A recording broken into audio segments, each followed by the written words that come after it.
Atama dedim ki, ay ata gözün aydın, qız nəvənə üzük gəlir bu həftə. Bacımın bir qızına 6-cı gün həri üzüyü gəlir. Allah xoşbəxt. O da dedi ki, hə, kimə? Mamam dedi ki, demişəm əslində, yadından çıxıb. Dedim, ay ata gözün aydın, nəvən ərə gedir deyəndə atam keçib içəri, anama deyib, o gəlin kimiydi? Beni tanımayıb adam.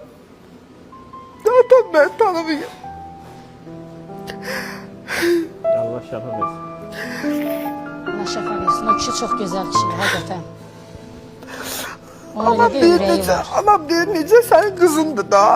Belə baxır, belə üzünə belə baxır, deyir o gəlin kimiydi, mənə xeyir dua verdi. Mən də ağlatıracağım. Allah şəfa versin.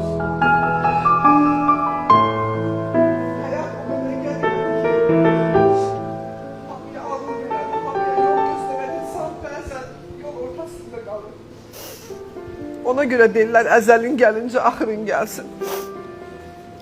Allah sizə kömək olsun, hamınıza kömək olsun. Təkcə mən deyiləm mübarizə aparan. Bütün bacı qardaşlarım, biz atamızı, anamızı əl üstündə saxlayırıq, sevirik. Gəlin də bizdən artıq gəlin də yanaşır. Amma bəzən kaş biz də yaşlananda, yəni əgər yaddaşımız itəndə, yolumuzu çaşanda, yəni aciz qalanda, özümüzə gücümüz yetməyəndə Allah bizim yanımıza cahil qismət eləməsin.